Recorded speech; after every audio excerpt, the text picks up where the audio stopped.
Hello friends and welcome to Pathfinder IS Club. My name is Sachin and in this video we will discuss two ARC reports, namely organizational structures and then citizen-centric administration. Okay, so before jumping to today's index, let's discuss what exactly the citizen centricity means and how it is linked with good governance. Citizen centricity is the essence of a new vibrant democracy and is inextricably linked to good governance. Good governance basically means creating an environment in which all the classes of the citizens can develop to their fullest potential. It also means provision of public services in an efficient and equitable manner to citizens.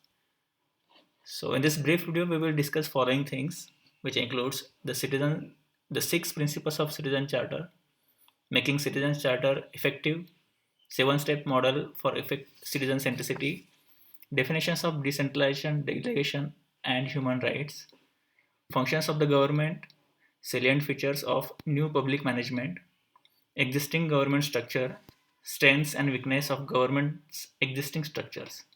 So basically, we are not discussing today recommendations from these reports because most of them are outdated or already implemented by the government. So these are the points which we are taking from these reports, which are actually important for UPSC mass examination point of view. So let's begin today's video. Six principles of the Citizens Charter includes following: quality, improving the quality of the services which is being provided by that particular government institution. Then choice for the users wherever possible. Then standards, specifying what is to be expected within the time frame. Then value for the taxpayers' money. Accountability for the service provider to the people. And last one, most important, transparency in rules, procedures, schemes, and grievance redressal mechanism. See, these points you have to mention maybe in the ethics paper or maybe in the GS2 paper. For that, I have prepared this mnemonic SCQ VAT.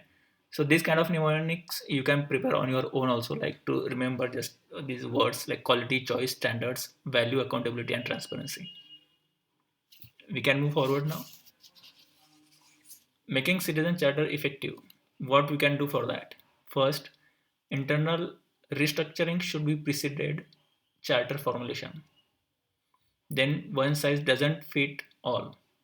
This is most important because every organization has different character, different service they are providing, and their audience is different. So we should make sure that one size doesn't fit all. This should be the approach. Then wide consultation process. When the citizen charter is framed, only the people who are in the organization should not be consulted, but also the end user should be consulted. Then redressal mechanism in case of default. Currently, we just use a complaint box, but maybe more systematic redressal mechanism can be implemented. Maybe we can give token number to every complaint, and then we can follow whatever the complaint is. Then periodic evaluation of citizens charter should be there.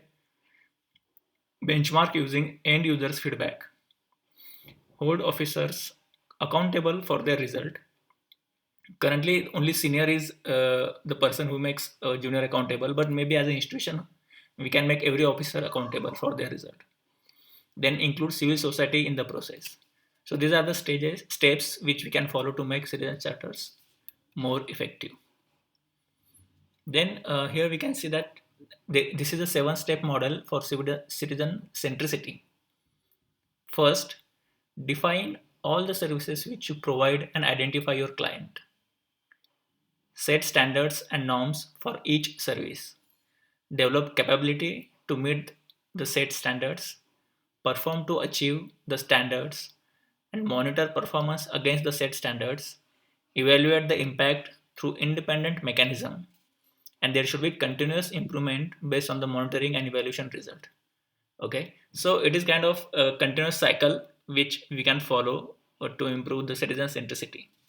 Okay, so basically whatever we have discussed, there won't be any direct question on this part, but this will be part of some answers. Okay, these are the definitions. Why I'm taking these definitions? Because these are from the government document and these are very comprehensive. These type of questions are being asked in last few years. The definition may not be directly, but the references are there. So let us discuss three definitions. Decentralization, the transfer of decision making power and assignment of accountability and responsibility for the results. It is accompanied by delegation of authority to individuals and units at all the levels of an organization, even those are far removed from headquarters or those are located far from the center of power, and the spread of power away from the center to local branches and governments. Then delegation. Delegation is primarily about entrusting one's authority to others. This means that the person to whom authority has been delegated can take decisions and act independently. They also assume responsibility for their action. At the same time, person delegating the authority continues to be accountable. Here, the responsibility is delegated but not the accountability. That is the whole crux of delegation. Then the definition of human rights: rights related to life, liberty, equality, and dignity of individual guaranteed by the Constitution and enforceable by courts in India. So these definitions you can use anywhere in GS2 and GS4. Then let's see the functions of government. We generally don't see these kind of words in other newspaper or other sources, so that is why we are referring ARC reports. Functions of the government includes self-preservation, supervision and resolution of conflict, in which you can also add law and order, everything. Then socio-economic development, then welfare schemes you can add here. You can name few which are existing. Then regulation of the economy. Here again, it is the part of independent regulatory authorities that you can include here. Then provision of goods and services. These are the broad functions of the government. Now let us see what are the salient features of NPM, New Public Management. First and foremost, shift from focus on inputs and procedures alone to include outputs and outcomes. Okay, so the difference between output and outcome is quantitative and qualitative. So that is should be the focus now, qualitative. Then shift towards greater measurement in terms of standards and performance indicators. Preference for a lean, flat, specialized, and autonomous organizational forms like special purpose vehicle we have. Then widespread substitution of hierarchical relation by contractual relations, both intra and intergovernment organizations and outside entities. Okay, contracting out means basically reducing the function, reducing the workload of the government, so that government can focus only on the core aspect of it. Then much greater use of market or market like mechanism for delivering public services, such as through partial or full privatization, outsourcing, and development of internal market. This is being continuously discussed in the current scenario. You must have seen about the privatization of railway and all those things. So this is salient feature of NPM basically. And few more are there. We can see that much greater public sector and private sector collaboration, partnership, and use of hybrid organization. Okay, this is being followed recently. Like there is a lot of lateral entries in the government, so we can say that it is a hybrid organization. Then much stronger emphasis on efficiency and individual initiatives, greater ability to discharge government functions effectively in terms of public policy and equitably. Effectiveness is related to spend expenditure, and equitably means all the sections of the society are considered while delivering the benefits. We'll discuss the existing government structures now.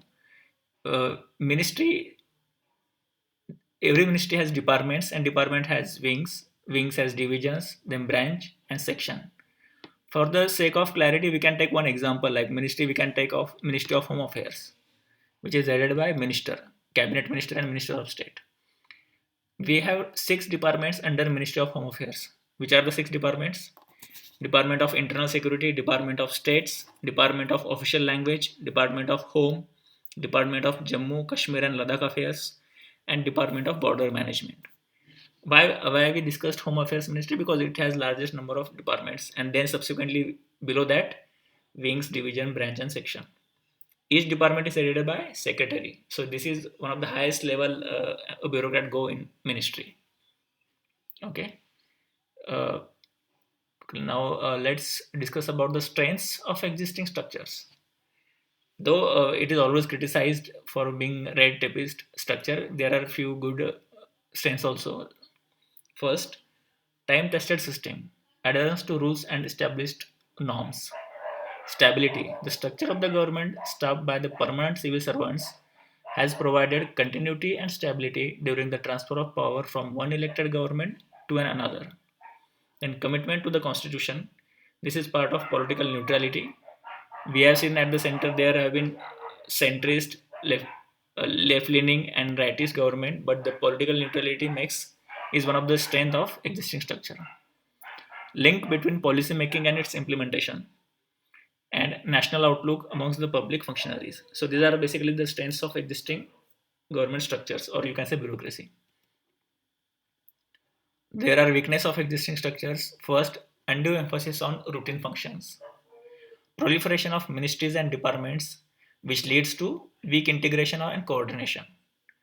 This is called Parkinson's law, which bureaucracy creates work for themselves. Then extended hierarchy with too many levels. Then risk avoidance. Okay. Then absence of teamwork, fragmentation of functions.